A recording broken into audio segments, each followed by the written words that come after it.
우리가 새로운 곳에서 새로운 일을 시작하려고 할 때 잘 적응하는 스타일도 있고, 새로운 곳에 너무 적응하는 게 힘들어하는 그런 분도 계십니다. 변화를 좋아하고 새로운 일을 시작할 때 오히려 힘이 생기는 사람도 있지만, 대부분은 새로운 환경과 익숙하지 못한 업무를 하는 것은 결코 쉬운 일은 아닐 것입니다. 마음이 불편할 수가 있고, 무엇을 먼저 해야 할지, 어디서부터 시작해야 할지 난감할 것입니다. 그러면 느헤미야는 어떠했을까요? 계속 살아왔던 페르시아를 떠나서 이제 4개월 동안 걸려서 말로만 들었던 예루살렘에 도착하게 됩니다. 계획은 잘 세웠지만 새로운 곳에서 무엇부터 시작해야 될지 고민하게 될 것입니다. 첫 단추부터 바르게 잘 끼워야 마지막까지 뒤틀리지 않고 일을 성공적으로 마무리할 수 있기 때문입니다. 현명한 리더자로서 느헤미야는 성벽 재건의 비전을 어떻게 진행해야 할 것인가 한번 말씀을 통해 나아가도록 하겠습니다. 오늘 11절에서 16절에 보면 조금 전에 얘기했듯이 느헤미야가 예루살렘에 도착합니다. 얼마나 그의 마음은 두근거릴까요? 경이로움과 함께 걱정도 섞여 있을 것입니다. 어찌됐든 간에 느헤미야는 자신이 해야 할 그 일에 대해서 가슴이 벅차할 것입니다. 그러나 대부분 어떤 일을 시작하려고 할 때 급하게 서두른 면이 있는데, 그는 3일간 가만히 있습니다. 이해되지 않을 수도 있지만 그는 머릿속으로 어떻게 할 것인가 자신이 생각해 보고 있었을 것입니다. 하지만 무엇보다 중요한 것은 오랜 기간 동안 말을 타고 오거나 걸어오는 등 많은 어려움을 겪었기 때문에 휴식을 취하고 나서, 그리고 계획하면서 기도에 전념했을 것입니다. 3일 동안의 기도, 얼마나 처절했을까요? 하나님께 간절한 기도를 올렸을 것입니다. 하나님, 제가 하나님께서 원하시는 성벽 재건의 꿈을 꾸고 있는데 어떻게 하면 지혜롭게 성벽 재건을 잘 마무리할 수 있을까요? 하나님 도와주세요 라고 진심을 담아 하나님께 기도했을 것입니다. 3일이 되는 그때에 하나님께서 그가 예루살렘을 위해서 무엇을 해야 할 것인가 그에게 마음을 주십니다. 하나님은 결코 간절히 기도하는 사람을 외면하지 않는 것입니다. 3일 후에 예루살렘 성 주변을 비밀리에 답사하기 시작합니다. 그런데 그는 자신이 총독과 같은 역할을 하기 때문에 여러 방백들이나 고위 관료들에게 내가 이 주변을 둘러보겠습니다 라고 대부분 말할 것인데, 그는 어느 누구에게도 말하지 않습니다. 밤에 조용히 일어나서 자신이 가까이 하는 사람 몇몇 사람만 데리고 나갑니다. 자신이 탄 짐승 외에는 다른 짐승도 없다라고 성경에 나와 있습니다. 얼마나 그가 조심스럽게 움직이고 있는가 잘 나타내주고 있습니다. 그가 걸작이 문으로 나갑니다.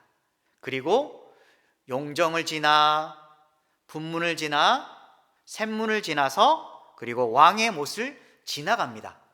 여기 이름들이 좀 생소할 수 있는데, 용정이란 게 뭐냐면 우물입니다. 우물. 그리고 분문이라고 나와 있는데 쓰레기나 배설물 문을 가리킵니다. 그리고 샘문은 잘 알 것 같은데 영어로 하면 파운틴, 분수되어 있는 우물물을 가리킵니다. 그리고 왕의 못, 왕의 연못을 지나가고 있습니다. 그 다음에 시내를 따라서 올라가게 되고, 위에 보면 성벽이 보이는데 성벽을 자세히 살펴봅니다. 성벽을 바라보면서 그의 마음은 어떻게 했을까요? 자세히 들여다보니까 성벽은 무너져 있고 성문은 불타 있고 너무너무 비참하고 처절한 그 상황을 나타내 보이고 있습니다. 그의 마음이 얼마나 찢어질 때 아팠을까요? 그리고 그의 마음에는 두 가지 마음이 교차했을 것입니다. 하나는 너무너무 파괴되어서 이것을 다시 회복하기는 어렵겠다, 그냥 내버려두자.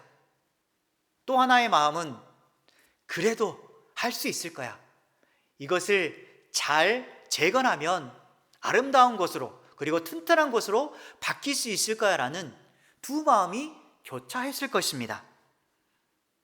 그러나 그는 이 두 마음 중에 처절한 그 상황에 대한 긍정적인 선택을 합니다.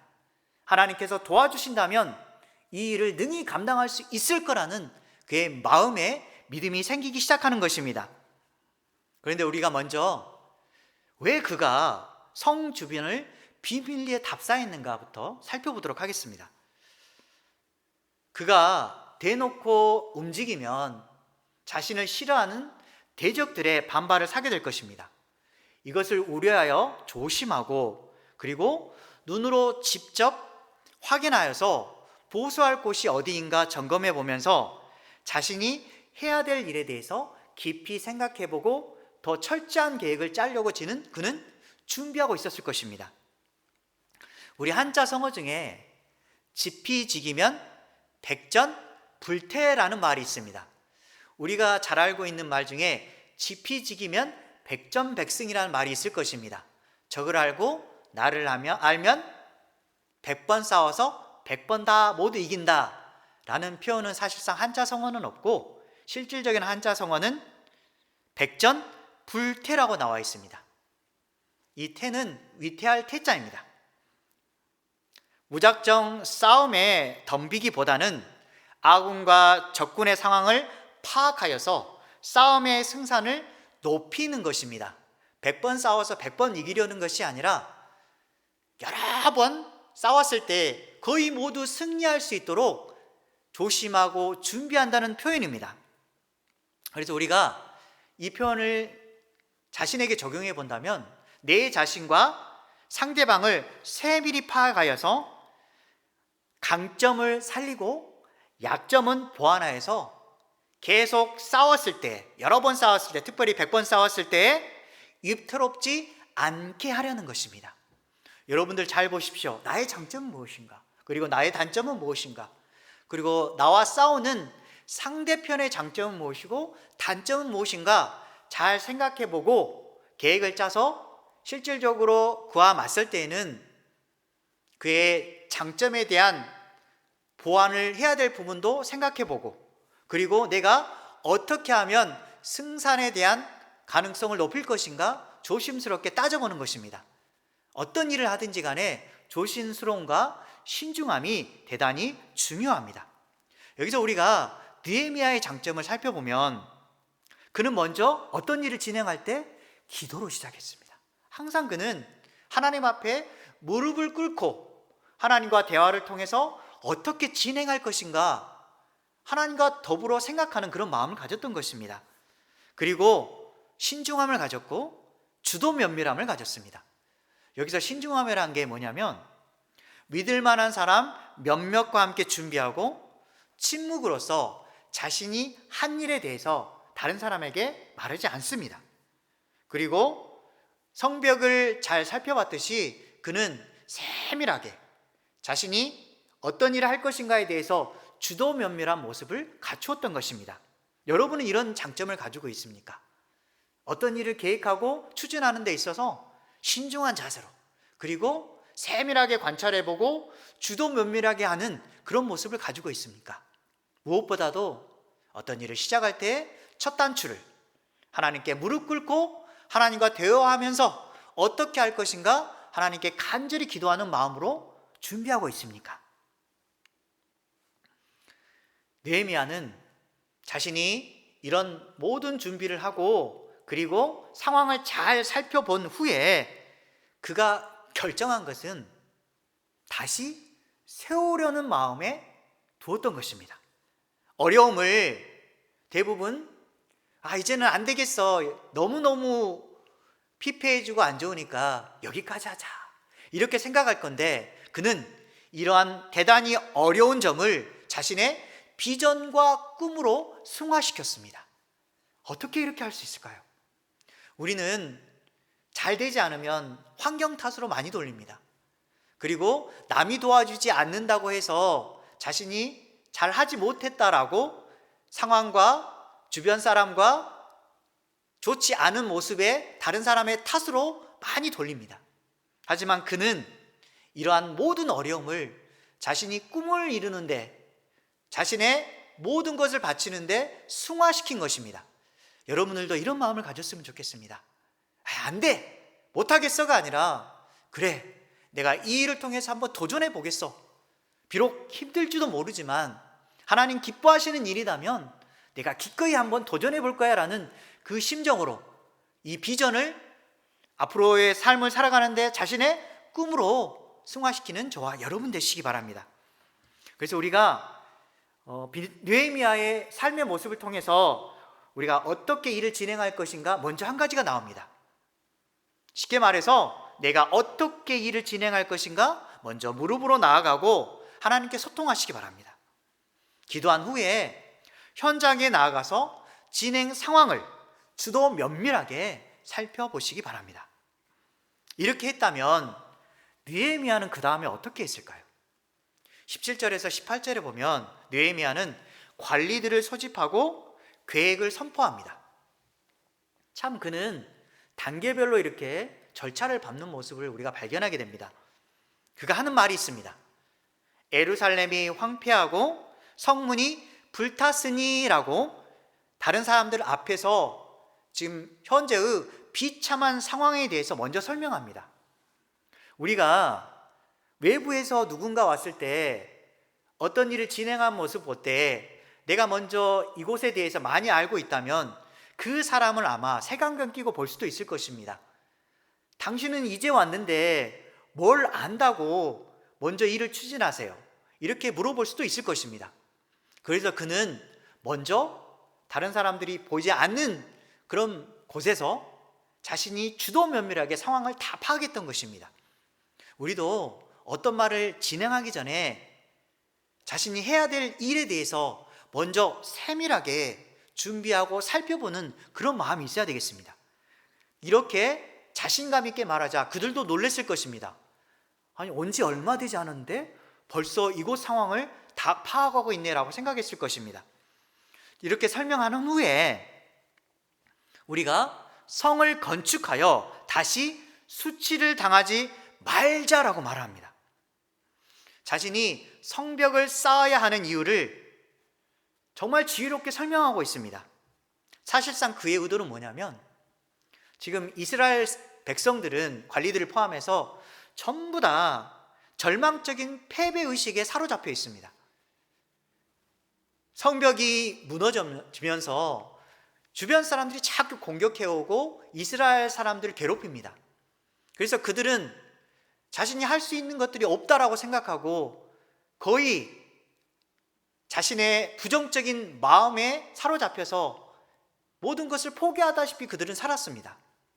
하지만 갑자기 총독이라는 느헤미야라는 사람이 그들에게 마음의 심지를 탁 짚히는 것입니다.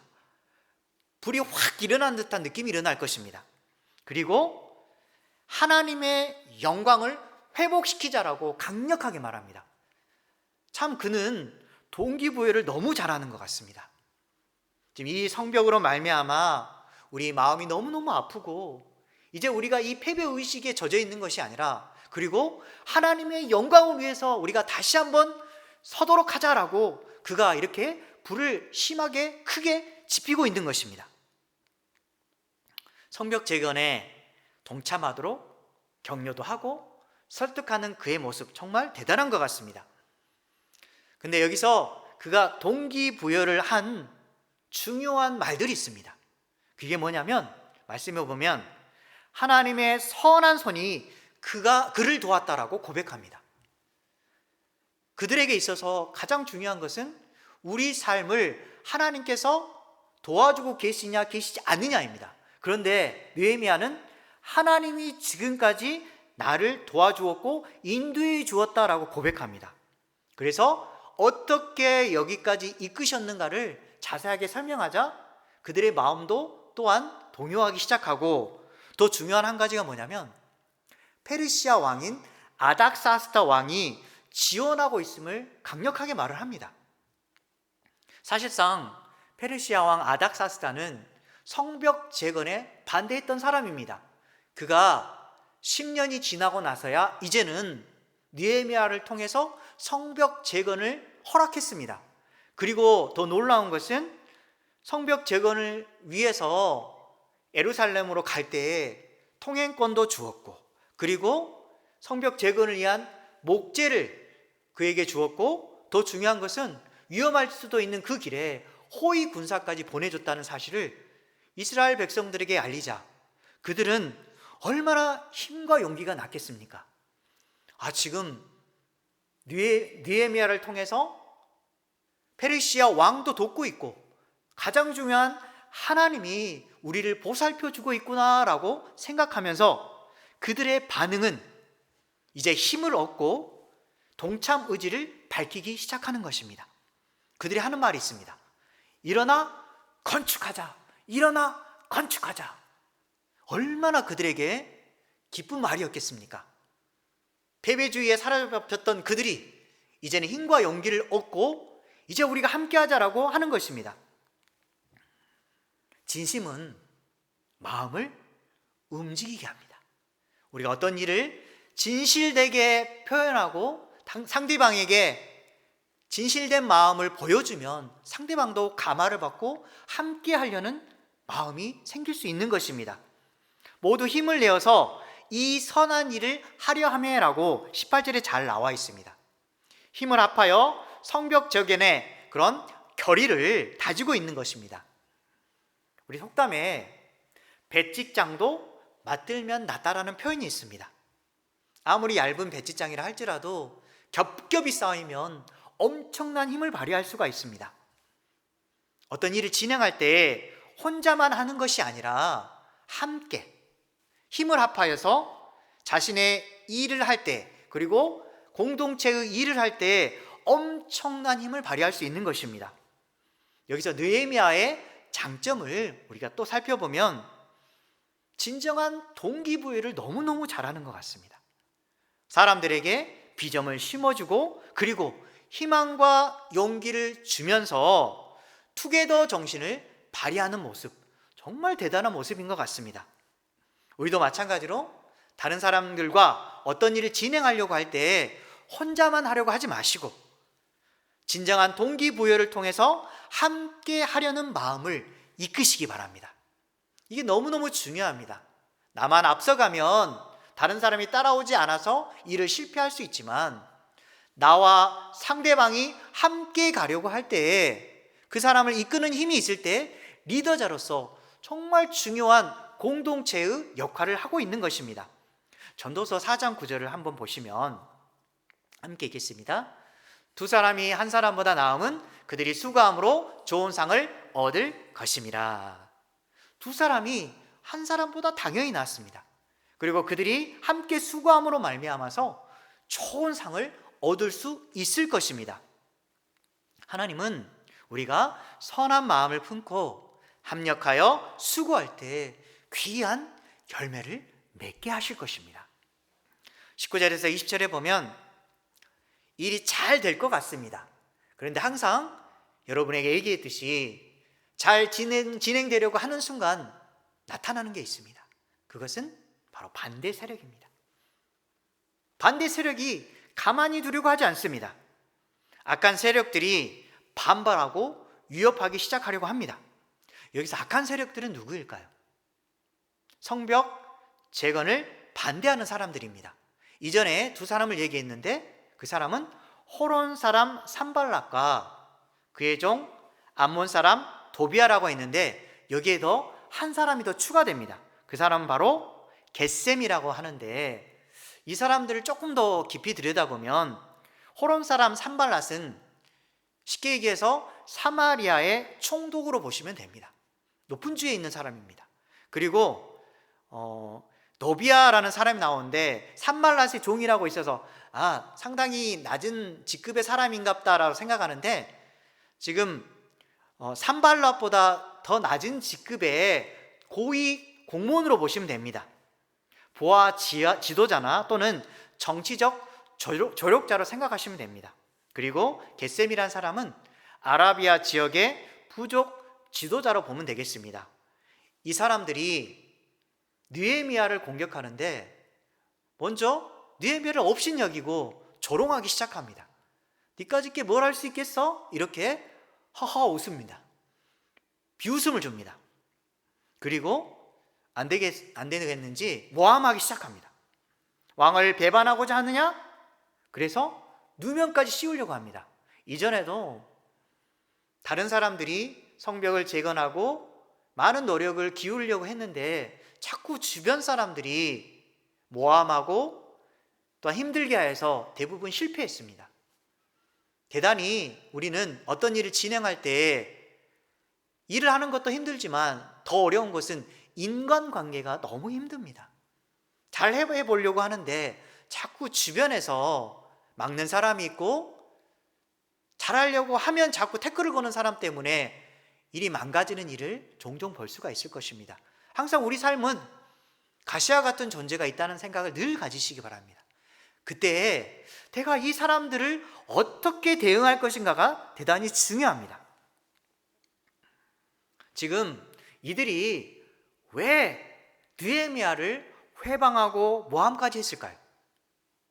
아마도 그들은 자신들의 정치적인 입지가 축소될 것에 대해서 대단히 걱정하고 있고, 자신들의 세력의 위협적인 그런 존재임을 알고 있기 때문에 상당히 걱정하여서 그를 무너뜨리려고 하고 있는 것입니다.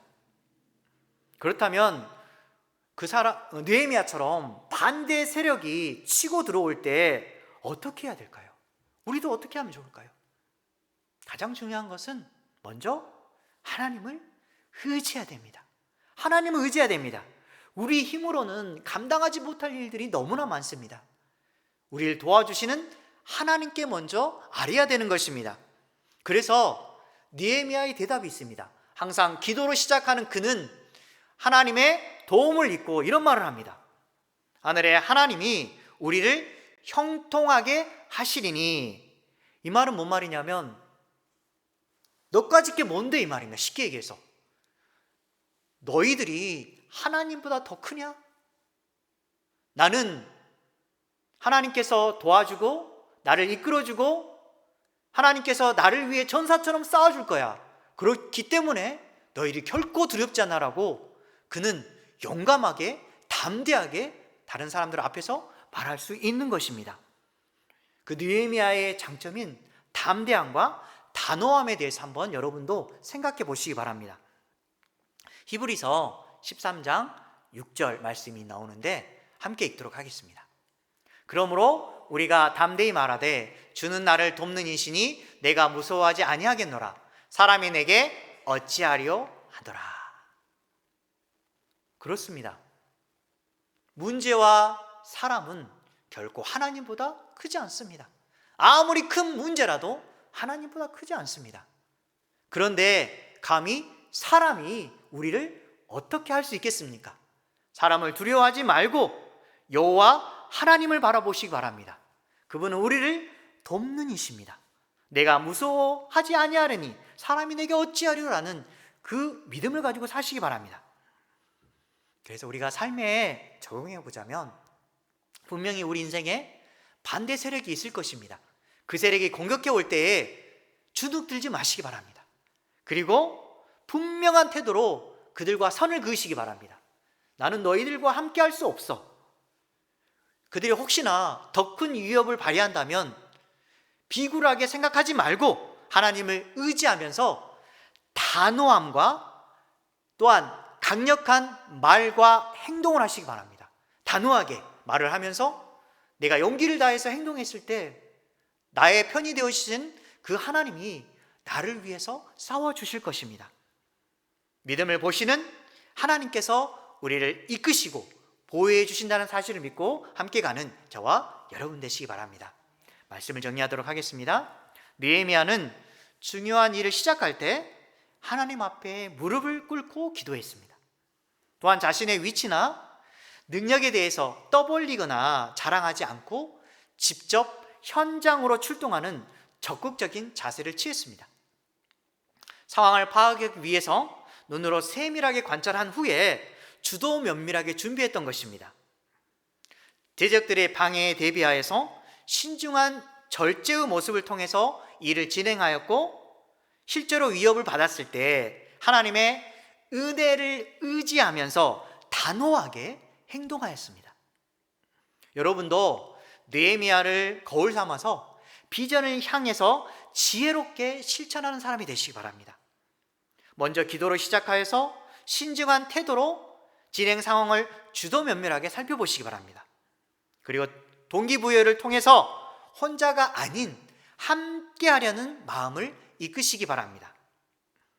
사명을 주신 하나님은 사명을 감당할 능력도 주십니다. 반대 세력에 주눅들지 마시고 쫄지 마시고 하나님을 의지하여 분명한 태도로 나아가시기 바랍니다. 그리하여서 하나님의 도우심과 능력을 힘입어 원하는 비전을 꼭 이루시기 바랍니다.